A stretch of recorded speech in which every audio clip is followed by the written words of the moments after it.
असांखे कुदरती तौर ते इशारा मिलंदा आहिनि त असां कहिड़े तरीक़े सां शुक्र अदा कयूं था, कहिड़े तरीक़े सां हसासियत आणीनि था।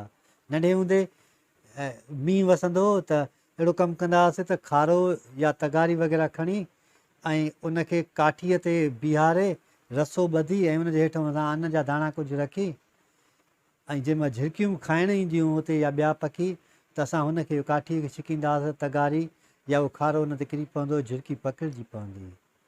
त पोइ इहे असांजा वॾा जेके बाबो या ॾाॾा हुयो उहे असांखे रोकींदा हुआ इन कम खां, या असांजी ॾाॾी। त इहे शयूं माण्हूअ खे नंढपण में तरबियत में बि माण्हूअ खे मिलंदियूं आहिनि त उहे कंहिं बि शइ ते ज़ुल्म ज़्याती या उन सां नाइंसाफ़ी करणु हद खां वधीक ग़लति हूंदी आहे। तव्हां छा बि कयो, फितरी तौर ते इंसान खे हसासियत मिलंदी आहे। तव्हां कोशिशि करण सां को बि हसास न थींदो आहे। छो जो मां काल्ह किताब पियो पढ़ां वेठो त उन किताब में लिखियलु हो त अल्बर्ट आइंस्टाइन, टॉलस्टॉय, दोस्तोविस्की या ॿिया जेके बि लेखक साइंसदान थिया आहिनि, न्यूटन आहे, इहे वधि में वधि हसास माण्हू हूंदा हुआ। एॾा सोच वारा, एॾा सम्झ वारा जो उन्हनि खे ख़बर ई थोरी बि का ॻाल्हि थींदी कंहिं इंसान ज़ात ते त हू सम्झी वेंदा त इहा शइ उहा ग़लति थी थिए पई। त हिकिड़े भेरे अल्बर्ट आइंस्टाइन जी ॻाल्हि निकिती आहे, यादि थी अचे त अल्बर्ट आइंस्टाइन ट्रेन ते सफ़रु पियो करे त हू ॿी ट्रेन ते चढ़ी वेही रहियो त टिकट चेकर जो आयो त चयईं त हीअ ट्रेन त तव्हांजी न आहे। टिकट जो चेक करे त उहा टिकट ॿी हुई। त हिनखे अल्बर्ट आइंस्टाइन खे सुञाणनि पिया हुते, तंहिं दौर में मशहूरु थी चुको हुयो, त चई त हीअ टिकट त ग़लति आहे तव्हांजी। त अल्बर्ट आइंस्टाइन चयो त मूंखे उहो टीटी जेको हुते टिकट कलेक्टर हुयो उहो हलियो वियो, उन खां पोइ मूंखे परेशानी थियणु लॻी त मां वञा काॾे थो, यानी उन खां विसरी वियो त मां वञा काॾे थो ऐं कहिड़े पासे ॾे सफ़रु करे रहियो आहियां। त इहे माण्हू पंहिंजी दुनिया में मगन हूंदा आहिनि, गुम हूंदा आहिनि।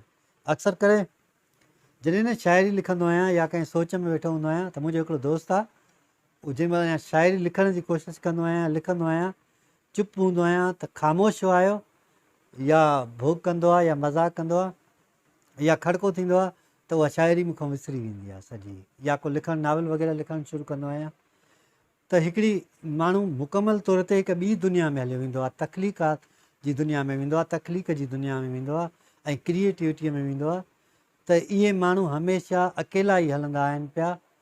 त उस्ताद बुखारी तव्हां ॿुधो हूंदो, मशहूरु शाइर सिंधी, त उन पंहिंजे शागिर्दनि खे चई छॾियो त जॾहिं बि मां घिटीअ मां गुज़रां त मूंखे सलाम न कंदा कयो, छो जो हू हुनजी तख़लीक़ में खलल पवंदो हुयो।